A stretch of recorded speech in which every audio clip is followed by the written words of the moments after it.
For those that are practicing, those that interact with the legal system every day, and to understand what really is going on in our country with regards to the legal system. And we are lucky that we are joined on this interview by renowned human rights defender and lawyer Beatrice Mtetwa, and she's going to be explaining the experiences, what they go through, and what probably needs to be done to ensure that the legal system is not captured, as it were. My name is Perfect Hlongwane, and welcome to Sly Media TV. Welcome to one of our programs that we bring you here every now and then, where we look at what's happening in our society. I want to welcome you to Sly Media, Beatrice, and thank you for the time. Thank you for asking me to speak to you. Yes, so from what we want to look at, the basic goings on in the legal system in the country, we want to find out from you as a human rights defender, as a practitioner, you interact with the system every now and then. How would you characterize it? Well, the system is broken down, not just at one level, at completely all the levels. From the minute that an alleged crime is committed to right up to when you go to the court. I think you'll be aware that there's been serious selectivity in the application of the law. If you do something that does not sit well with those in power, you will be promptly arrested within 24 hours. If I do the same thing, exactly the same thing, but I sit on the other side of the table where those who hold the levers of power are, nothing will happen to me. So I'll give you, for example, this Bishop Upton person who publicly called for the murder of a leader of an opposition political party.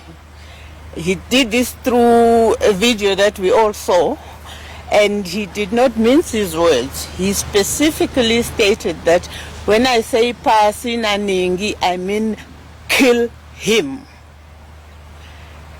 And for some weeks we all waited with bated breath, hoping that he would be arrested, because there can be no question that inciting people to murder the leader of the opposition is a very, very serious offense, and nothing happened.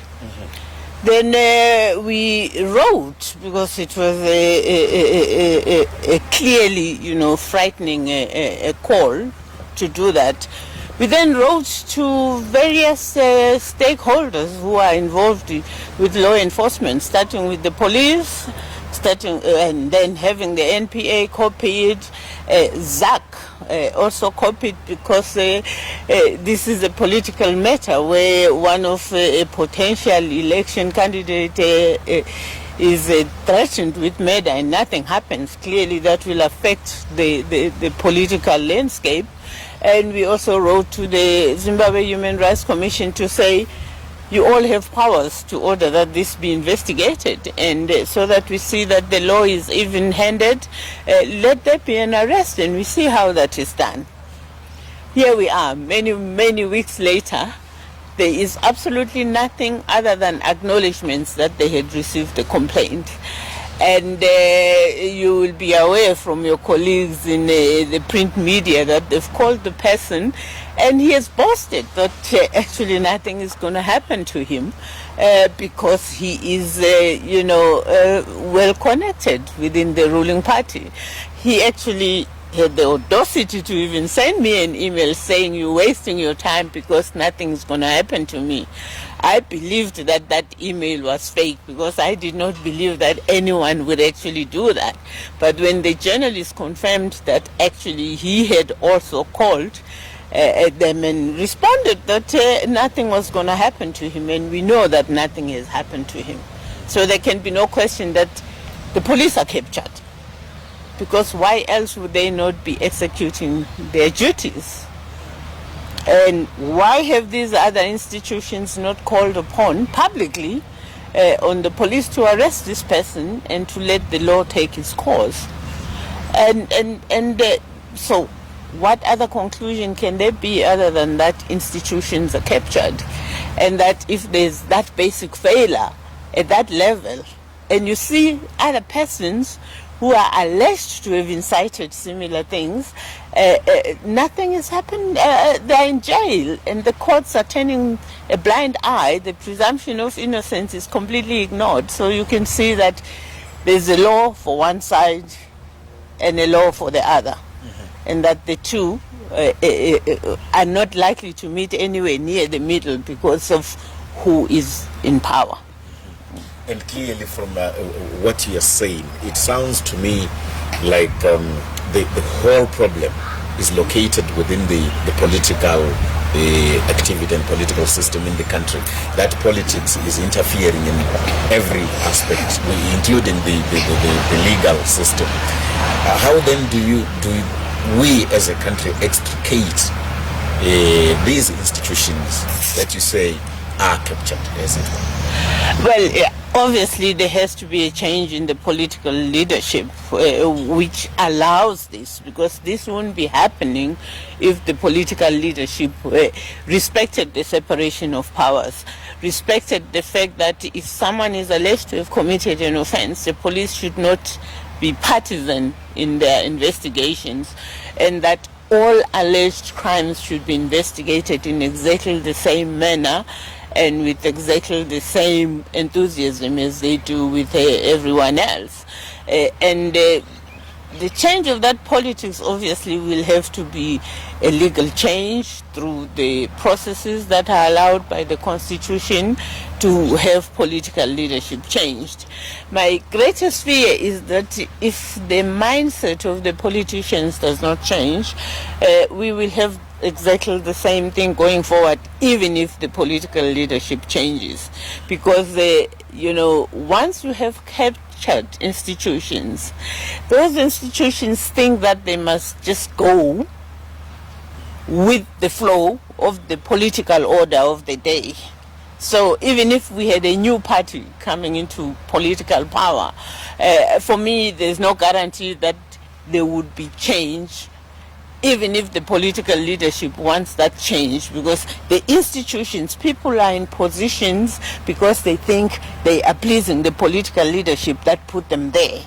And if a new political dispensation comes in, you'll see them moving with the new political dispensation, and we'll have this thing continuing.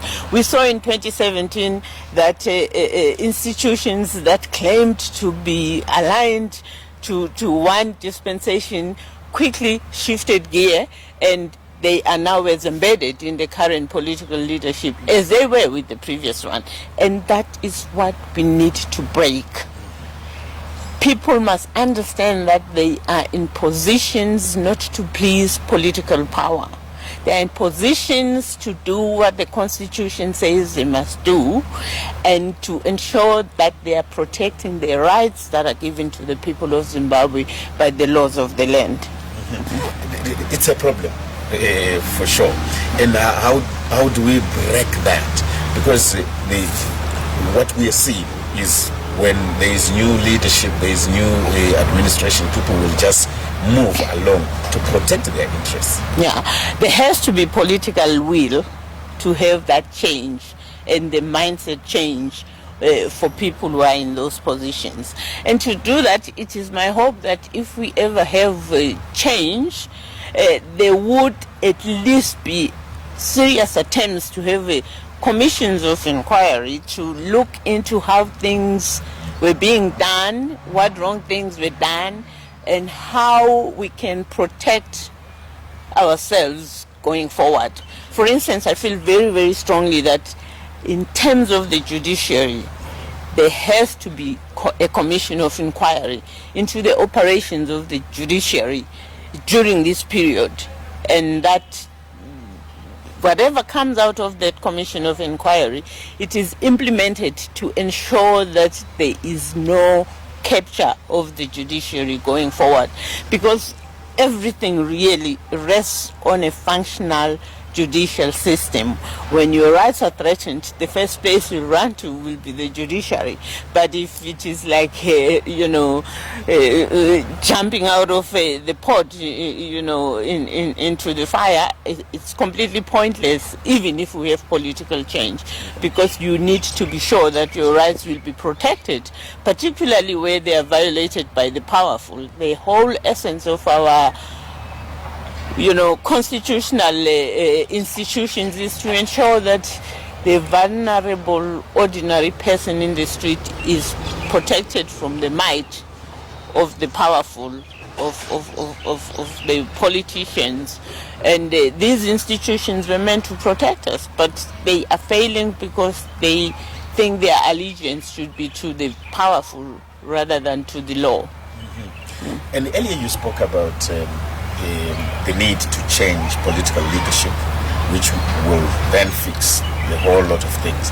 And when you say these things, quickly people accuse you or those that are in the legal system of being partisan, and they think that when you say that, you are aligning to opposition. When you say I am partisan to the Constitution, that I admit. I am partisan and passionate about respecting the Constitution. That is my party. My party is the Constitution of Zimbabwe and what it says. And if you look at my track record and you go back to before 2017, you will see that war veterans, when they were being pursued by the previous regime, came to us and we represented them. Our call is not to look at the political affiliation of those we represent. Our call is to look at whether or not their rights have been violated. We represented the likes of Mtetwa, but they belong to the same political order of the day currently. And so to say that we are pushing opposition politics is to be not just naive, but to ignore our track record. We have never shied away from representing people whose rights are being violated simply because they belong to a certain political dispensation. That's a fact that nobody can deny. It just so happens that right now there's only one side that's being persecuted. So it appears like we are being partisan precisely because there are certain others who don't get arrested, or if they get arrested, the courts deal with them extremely differently. There are persons who never come to court from police cells, for instance, who never are allowed to spend a night even if they are arrested. And you can see the internal dynamics of political parties being played out under the guise of the law, where you can see that clearly the law is not being evenly applied. But I am happy to be called partisan as long as that partisanship is to the law and to the Constitution, not to individual political dispensations. I am very happy to say that I've never belonged to any political party because I like keeping my independence and being able to do what I want to do when I want to do it, when I believe very strongly in certain principles. Mm-hmm. And let's talk about reforms. There are things, obviously, that you say, these are things that you want to see being reformed in the judicial system. It's easy to talk about reforms, but we have a brand new constitution which really sought to bring in those reforms. But without political will, you can have all the reforms you wish to have in the world. They'll come to nil because the political will be absent. Those that are in power should want those reforms to be implemented. As we speak, we have a constitution that sought to bring in reforms, that sought to bring in devolution, that sought to have our laws aligned to the new constitution. That has not happened because there is no political will. So for me, without political will, there's virtually no reform you can talk about because it will not be implemented in the same way that what we thought the new constitution would bring in has not brought in, and we need a lot of pressure to have at least the regional bodies and the continental bodies look at how we can effectively bring those reforms so that Zimbabwe can stop being the joke that it has become, particularly in the region. I want you to respond to, I read on Twitter from a particular leader of a political party who was saying that and protesting that why is it that legal officers, lawyers continue to approach the courts when they do so they then come back and complain that things are not well, and his protest was, you must not continue to approach the courts. I don't know how someone like that can say that, particularly someone with a legal background who understands the separation of powers. This is where we have become, where people who should know better say things like that. For me, I cannot say the courts are captured before I take my cases to the court. When people say that the proof of the pudding is in the eating, they mean exactly that. I must have the empirical evidence that I took this case to court and this was the result. So and so took this case to court and this was the result. And there's a pattern that is emerging. If you don't take the cases to court, how can you then come to a conclusion as to whether or not there is capture of the judiciary? My view is that you cannot. And secondly, for me, I'm hoping that what is happening right now will be a basis of reforming the system in future. And it will be based on the records that we are creating right now. The records will show that a court makes an order today and it's not complied with, and tomorrow the court pretends that the order was never made. And you know that that is because the courts operate in a certain way. For instance, there's no reason why cases that have nothing to do with corruption are being taken to the so-called anti-corruption court. And those anti-corruption courts, everyone knows, are now there to deal with so-called political dissenters. And the political dissenters because they are exercising rights that are given to them by the Constitution. Why should someone charged with obviously a political case be taken to the so-called anti-corruption court? Why are there certain magistrates only who deal with those cases? Surely that's clear evidence of a capture. And if I don't take the cases to court and I don't appear before these courts and I don't make the arguments that we make, how on earth can I come to the conclusion that the courts are not functioning as envisaged in the Constitution? I can't. So for me, the only thing I know is that courts are supposed to protect people and their rights. And I will go to those courts every day and create the record that I hope in future, might not be in my lifetime, but I hope in future will form a basis of doing proper reforms that ensure that we get out of this system of institutions that are captured. And you keep on repeating the concept of separation of powers. And we want to also understand how important is it to a democracy or to the functioning of the institutions, as it were, judiciary, parliament, and the executive. Well, this is meant to really ensure that each side does its bit and is not encroached upon by the power that is wielded, particularly by those who hold political power. You know, if you go to the Constitution, you can see that there was an attempt to actually spell it out in the clearest of terms that courts should not be partisan. Courts should not look at who is involved. Courts should be independent, should be impartial, should apply the law without fear, favor, prejudice. All of that is in the Constitution because there was an attempt to spell it out in simple, ordinary lay language terms. But that hasn't worked. And the importance of having, checks and balances in separation of powers is to ensure that Parliament sticks to its role of making laws, but the interpretation of those laws is entirely within the judiciary, even if that doesn't suit Parliament or the executive. But we can see that Parliament and the executive and the judiciary now speak one language, and you've heard the president say we are everything.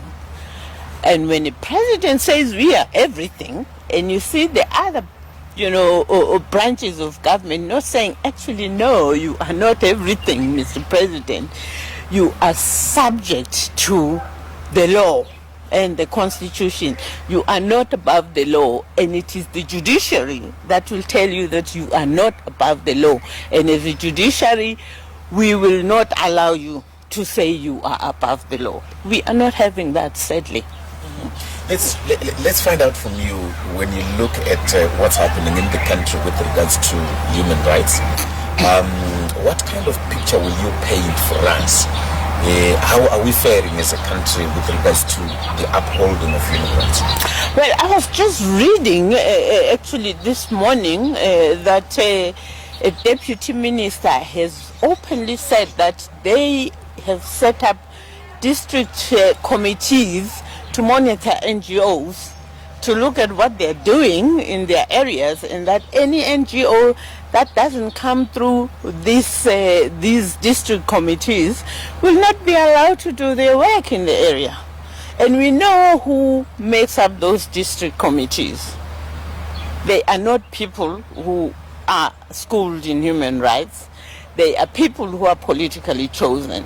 And we know that NGOs play a crucial role in a number of areas, not just, ensuring, people's safety, not just ensuring that people are fed, not just ensuring that people are able to exercise their political rights without, being hampered in any way. But you can see that the PVO bill is deliberately designed to shut the space for human rights. The Patriot Bill is deliberately designed to muzzle us, because if you speak, and you speak what they don't like, you are not being patriotic.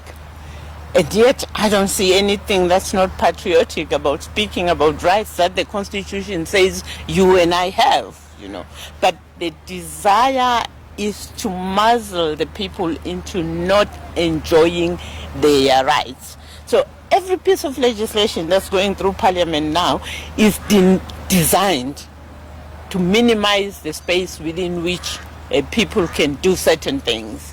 And clearly there can be no question that that is systematic. It has been designed.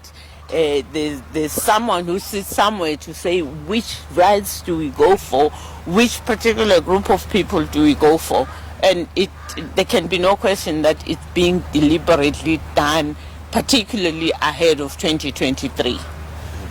So how then do we fare with others in the region? It is unfortunate that we are seeing some of the leaders who ought to know better coalescing and appearing to be having the same minds with our leadership, which has failed to respect our Constitution and the rights that appear to be protected.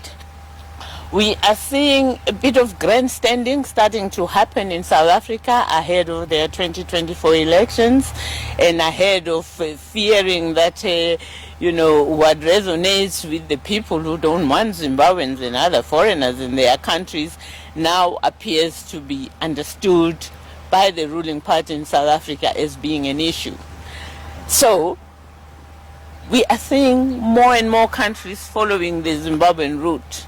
When you see your political power slowly, diminishing and being taken away by other parties, you then look for populist ideas.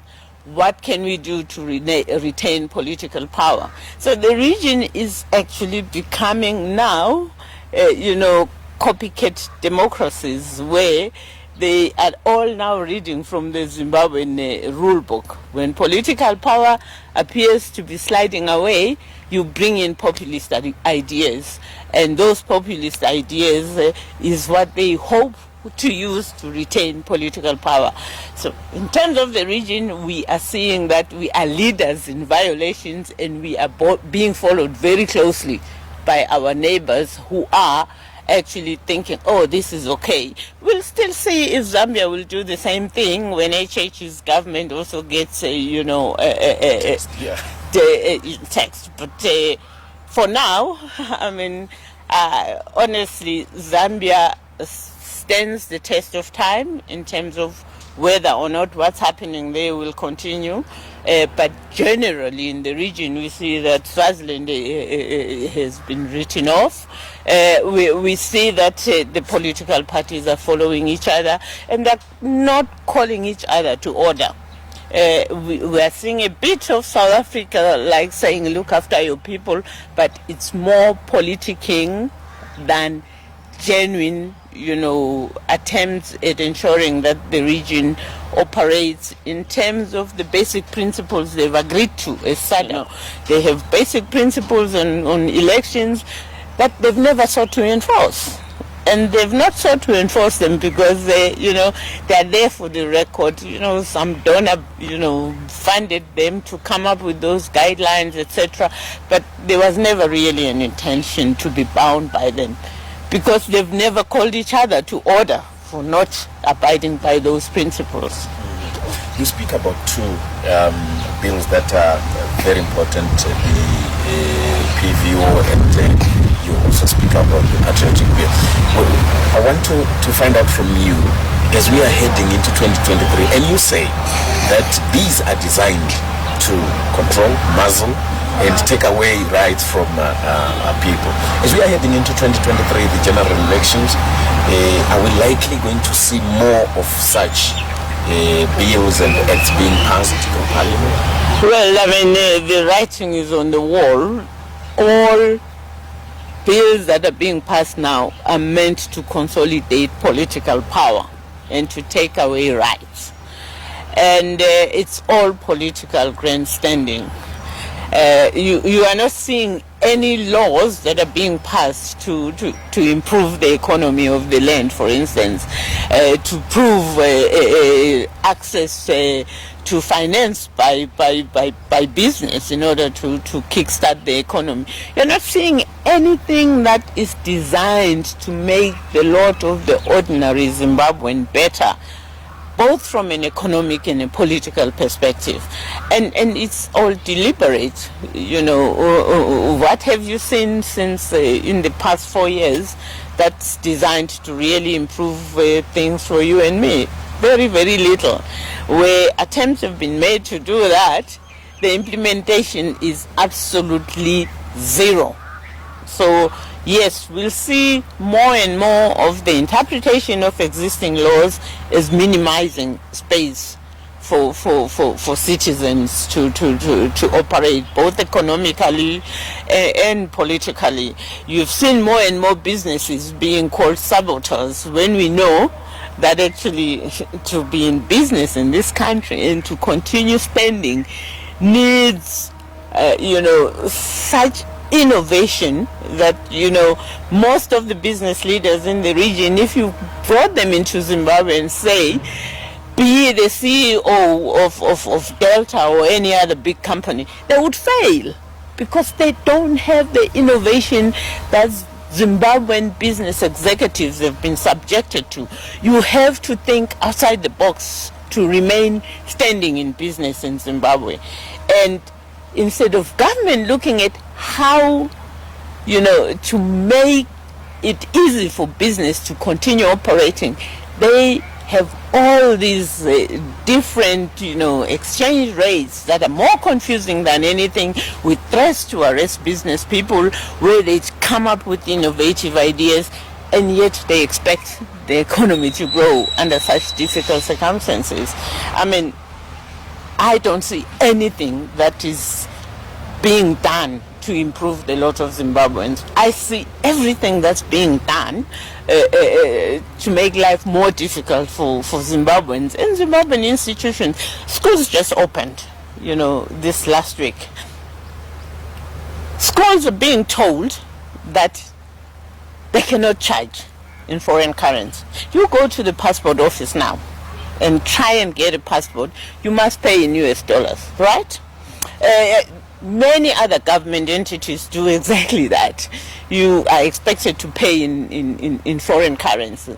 But a boarding school that will need to buy food for those children is being told not to charge in foreign currency, even when the parents are prepared to pay that, by attempting to criminalize that.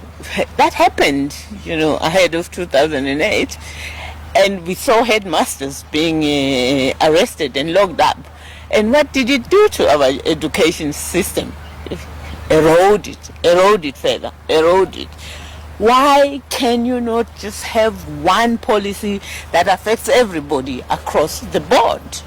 If you want the country to move forward, especially economically. Now let's tap into your experiences. Obviously, as you interact with the court system, the legal system in this country, the judiciary, I want to bring this particular incident where, as you were arguing a case, you then shed tears. I just want to tap into that to say, what will you be going through? What the experience? I've been appearing in the courts in Zimbabwe since 1983, and that's a very long period. Right. It will be 40 years next year. I've been a lawyer since 1981. And when you are in the courts, you know how the courts operate. You expect to have certain basic things in the courts. You expect the courts to implement the laws in a consistent, predictable manner. You expect that if someone is unwell, a court will not say, oh, they didn't apply to be absent. Because how do I know that tomorrow I'll be well enough to go to court, to be able to apply to say, can you excuse me tomorrow? So surely if my lawyer is there to explain that the accused is not well, they are unable to be in court, but they are at such and such a place, and previously those very same courts have gone out there, because it's understood that we don't determine our health on a day-to-day basis. The court goes out there to remand the person, and you're saying the person is downstairs but they can't come up the stairs because they're very, very weak. And the magistrate says, well, we don't do that. But you've done it previously. It's been done over and over again. And justice, especially where you have not been found guilty, should not be designed to penalize. It should be seen to be just. That is why it's called justice. And when you get a magistrate, a female magistrate, who is supposed to have that, motherly understanding, where justice should be tempered with mercy, saying, no, I'm issuing a warrant of arrest. And you have had two male magistrates previously going out to remand the person downstairs or at the hospital. You say to yourself, what exactly is going on? Is this the kind of justice Zimbabweans should be, subjected to? What is going on?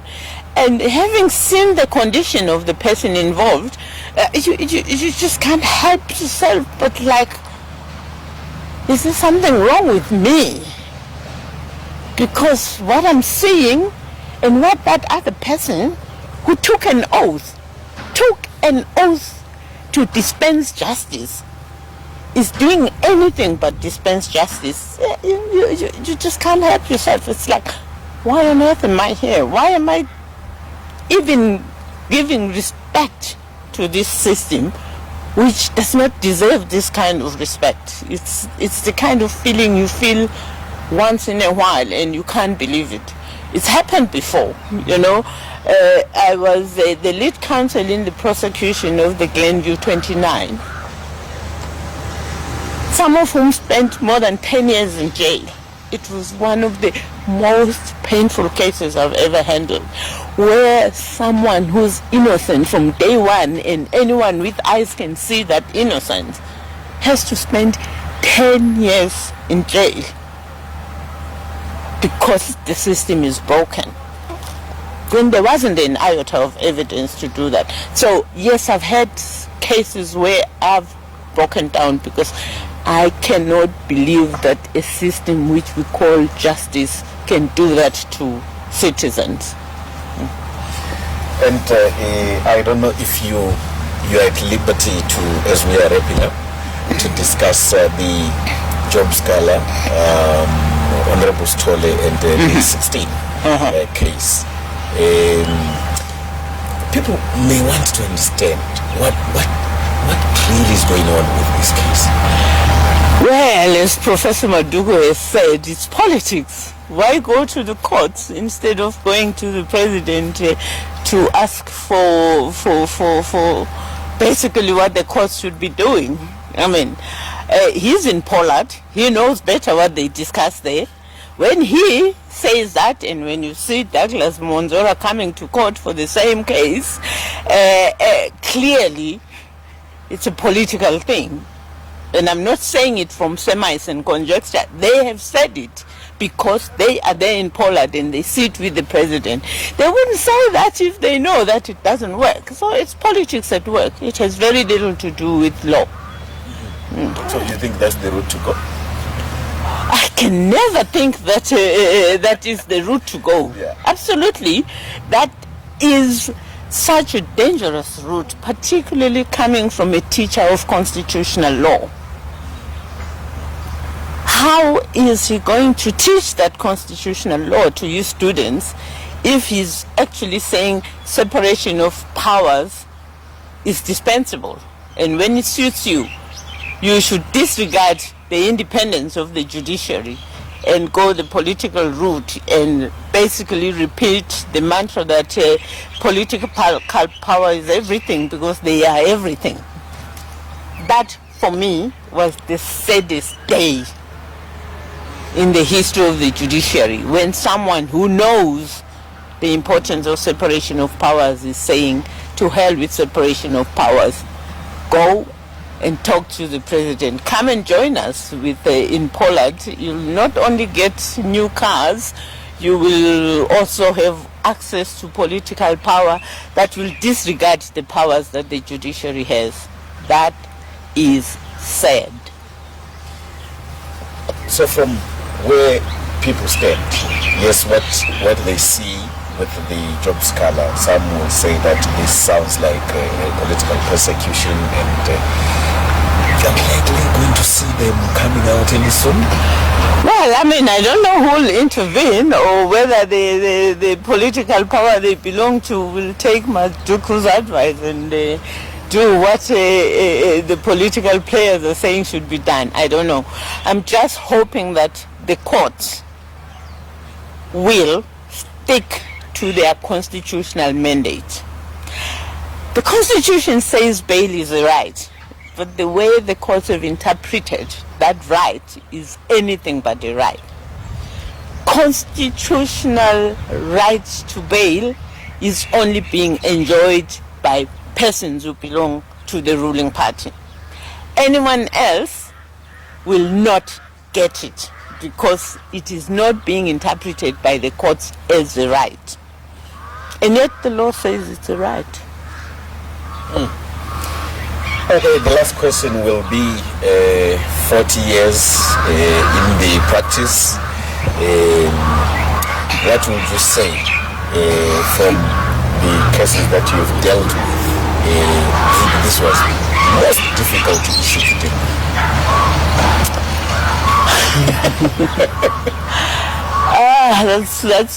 That's a hard one. I can imagine from 1981. That's a hard one, but you know, for me, the most painful cases are where you see political power being abused under the guise of the law. For me, that's the most painful part, and it's also equally painful that the courts do not always look at that.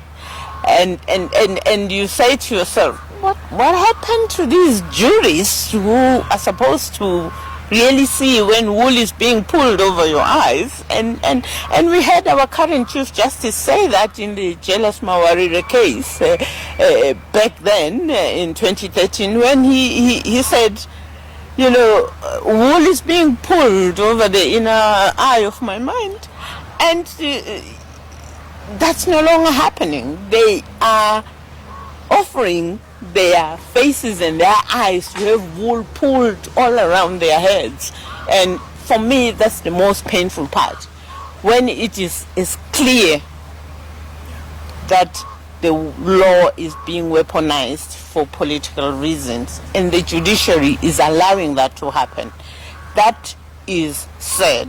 It's not new, but one thought that it would get better, but it's actually getting worse. So it's where the law is being abused for reasons other than legality that becomes extremely painful for me as a lawyer.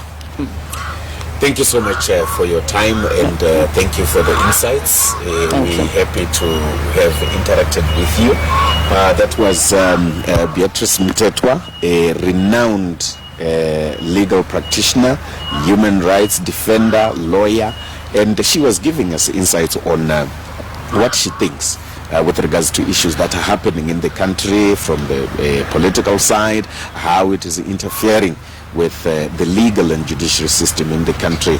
And she did not mince her words that yes, she says the institutions, as it were, are captured by the state, and she kept on saying it is important that we go back to the principle of separation of powers if these are going to work. My name is Perfect Shongwane. Have a good day. They are big. They advertise because they want to reach potential new customers. Advertising helps you move your goods off the shelves. Brand visibility engraves your brand in the hearts and minds of your old and new customers.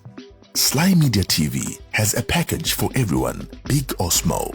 It's called Everyone Can Stream. Corporate events, weddings, churches or funerals, we stream it all. We take your product and event to over 326,000 followers on Facebook and 96,000 subscribers on YouTube. We cross-post to over 6 pages with a reach of over 1 million followers from as little as $100 per hour. We give you the desired global reach. Call today for a free quotation.